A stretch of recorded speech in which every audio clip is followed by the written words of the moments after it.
আসসালামু আলাইকুম সম্মানিত ভিউয়ার্স, কেমন আছেন? আমি মোহাম্মদ জাকারিয়া, চিকিৎসক, মোটিভেশন স্পিকার। আপনাদের মাঝে স্বাস্থ্য বিষয়ে আলোচনা নিয়ে আসলাম। বন্ধুরা, বিভিন্ন সময় বিভিন্ন ধরনের আলোচনা নিয়ে আসি। আজকেও স্বাস্থ্য বিষয়ে আলোচনা। বন্ধুরা, আজকে আলোচনার বিষয় যে শিশুর ব্রেন নষ্ট হওয়ার কারণ। তাহলে ভিডিওটা প্রথম থেকে শুরু করে শেষ পর্যন্ত না টেনে শুনবো। প্রথমে একটি লাইক দিব, সাবস্ক্রাইব করব, নোটিফিকেশন অন করব, পেজে ফলো দিব। তাহলে স্বাস্থ্য সম্পর্কের নোটিফিকেশন আপনাদের কাছে পৌঁছে যাবে।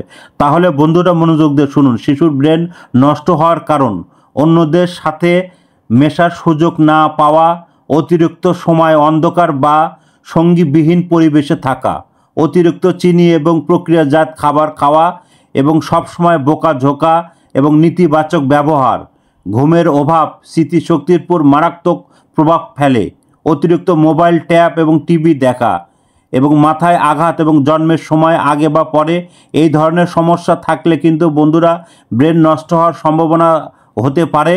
আর এই ধরনের সমস্যা হলে আপনার প্রাথমিকভাবে স্বাস্থ্য কমপ্লেক্স দেখান। আর কোথাও যদি কোনোভাবে ভালো না হয়, আমার 100 বছরের প্রতিষ্ঠান, আপনারা যোগাযোগ করতে পারেন।